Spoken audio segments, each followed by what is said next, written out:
Stars finished rank 3 and rank 5 in the March Legends League season, and today we're going to watch some of his best attacks, including where he uses the SNEEZY to full effect. If you want to get to the top of Legends League, you better be able to take down these isolated Town Hall bases, and Stars can do that with this attack strategy, probably the best attack strategy in the game. Now, last month when we covered Stars attacks, he was using the Phoenix on the Royal Champion rather than the Fox, but I'm guessing because defense got some nice upgrades this month in the March update and more superchargers, that it's more reliable now to bring the Fox. Now, the Fox is more risky. Like, if the Fox dies super early, then obviously some of the time you might be late putting your invis down, reacting to the Fox going down, and you can just, it's more chance for you to make a mistake essentially. But the Fox can also last an insanely long time, and that's probably why Stars has switched to the Fox. Now, one of the downsides of having the Fox is it means your Royal Champion charge can take longer if you know what you're doing with it. So you need to start your dragons earlier, and you need to be able to multitask, and what Stars is doing here is nothing short of unbelievable. The giant arrow hit exactly where he wanted it to. It got rid of 2 air defenses. He's still doing the Royal Champion to this second and monitoring all of his dragons in the core. I mean, this is borderline ridiculous. The Royal Champion will even activate the Tornado Trap. Look at the amount of value it got. But keep in mind, right, that Royal Champion charge took 1 minute and 18 seconds, I think it was. So you cannot start your dragons after 1 minute 18. Yes, some of the time you'll triple, but it definitely won't be reliable. So you need to be able to multitask. If you can't, then bring the Phoenix with the Royal Champion. It's just a lot safer. But if you can, or if you want to test yourself, this is what Stars is doing, and I'd recommend it to you as well. This Royal Champion charge is ridiculous, and I'm not even going to spoil it. You can see how much value Stars gets here. It is ludicrous. So we're starting with the Royal Champion charge on the top side, and I want to spend this Royal Champion charge talking about pets. So have a look here. We have got this SNEEZY on the water, and this is unsurprising. I don't know if Stars will stay with this forever, but it kind of makes sense to have it like this, because obviously the SNEEZY is going to keep spawning those boogers for the entirety of the battle, and just sitting back and helping out. So I don't think that is surprising. Definitely will help pulling red bombs. But I was surprised to see the Phoenix on the Minion Prince. Like, why not bring the Owl? The Owl is such a solid pet, does reasonable damage, can do it to up to 2 buildings at a time, and will help tank for Seeking Air Mines and red bombs. Instead, we've got the Phoenix, and I have to think, surely you'd rather have the Owl than, like, you've got 3 choices, right? Phoenix, Owl, and SNEEZY. Surely the Owl gets a look in there, but I don't know. If you use the army down below, let me know. But let's go crazy about this Spirit Charge. He not only gets the Town Hall, Stars gets rid of both sweepers on the base, clears out an entire Rage Tower with it. I don't know if this was deliberate or not, but this is completely ludicrous value. Like, look at all the base that's gone. What are you meant to do as a defender? Now, I do like the Invis spell in the game.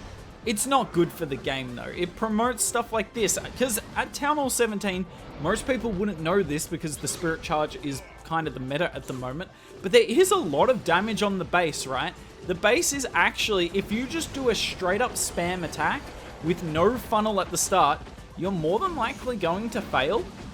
Like armies like E-Dragons that used to be effective, even just mass dragons with a like drag clone recall, where you recall the Archer Queen, they're nowhere near as strong anymore because there is so much damage on the base you can't spam through it. So that's why Spirit Charge is so insane, and why, yeah, I like having the invis in the game. It is a, you know, slightly skillful spell, but it's not, is it healthy? No, not really. It's the same way that the Overgrowth wasn't healthy. People spend so much golden elixir on their defenses, it's infuriating when they don't get the chance to fire back. And as you can see here, I mean, the base really had no chance after that ridiculous charge. Yeah, kind of insane. Stars is goated. All I've got in my notes for what happens in this attack is Town Hall crazy. I actually can't remember what happens in this replay. Let's find out together. Something I want to talk about right now though is invis timing.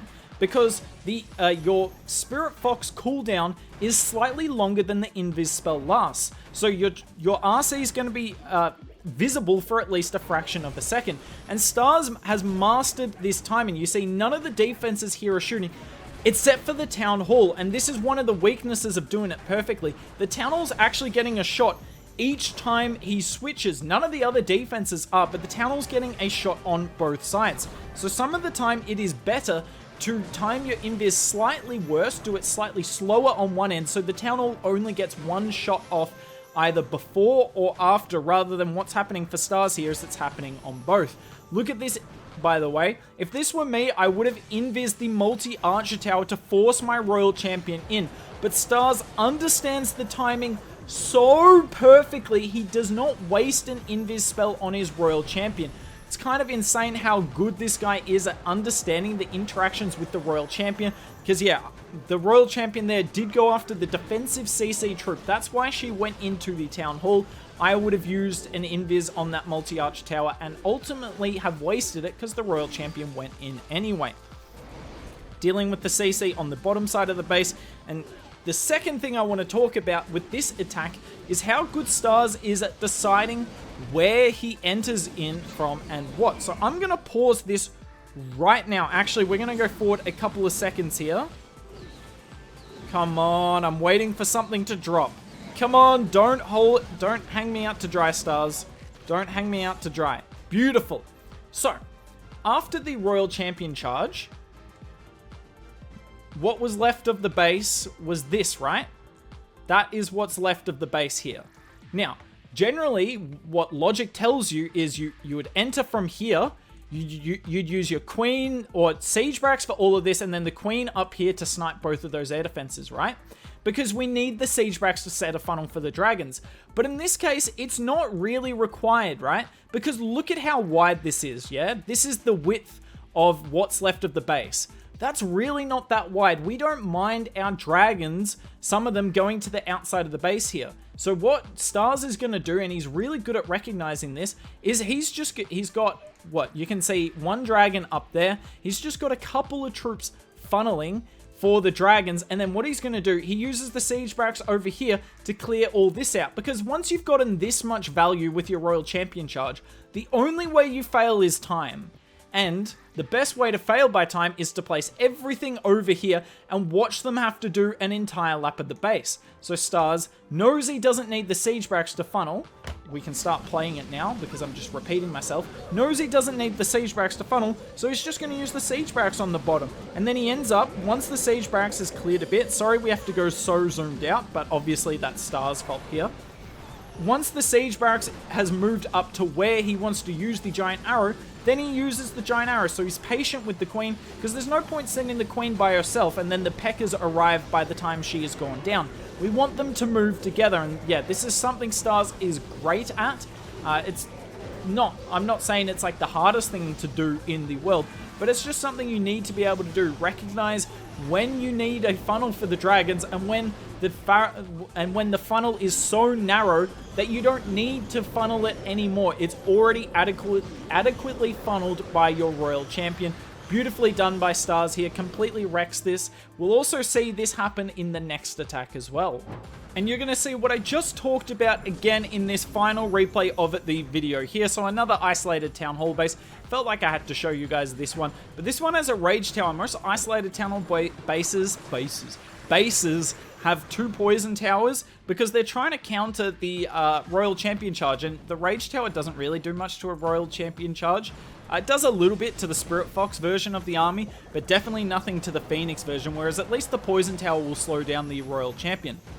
So you can see here the Fox has gone down, so now we're just using our Invis. The Fox didn't get insane value, but I mean nice value is more than enough, and Stars pretty sure doesn't even try and get the Royal Champion to the Town Hall here, just trying to clear as much base as possible. Yeah, we're not going to go for any crazy redirects, just being super patient. Look at that, beautifully done. Now, if he wanted to, he could put Invises down to force the Royal Champion to the Town Hall, but without the Rage spell and the Haste Vial left over, if the Royal Champion didn't take that Town Hall down, then that would be ultimately all wasted. So look at that, doesn't even bother.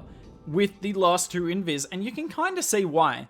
Those two invises would have only got these buildings, and what are those buildings doing against an air attack? So better off saving the invis for later. So yet again, we have a beautiful funnel on the top side of the base, and the width of base for our dragons to go across is super tight. So we're going to use it's more like 4 or 5 dragons on the top left side of the funnel, and the baby drag over there. Then we've got the siege barracks, and it's just going to do cleanup. Yeah, you heard me. The siege barracks is on cleanup duty, and I'm pretty sure in a minute he's going to use like the archer queen over here. Something like that to clear out the last 2 air defenses on the base. Look at this. Oh, there you go. He used the archer queen on the bottom. That makes more sense to tie in with the siege barracks so that the siege barracks and queen are always working together. Some dragons go to the town hall. When you're bringing this many dragons, one of them's bound to path towards the town hall because they path really unorthodox. That's a word. Unorthodoxically. I think that's a word. They path in a weird way. They will often go to the edge of buildings, which means even if there's an isolated town hall, the dragons will eventually go there. Beautifully done from Stars, even if I messed up with my commentary. His attacks were awesome. Had a great season, so congrats to you, Stars. And if you guys want to see the Baselink Stars used last season, make sure you're subscribed to the channel. That will come out in the next week or 2.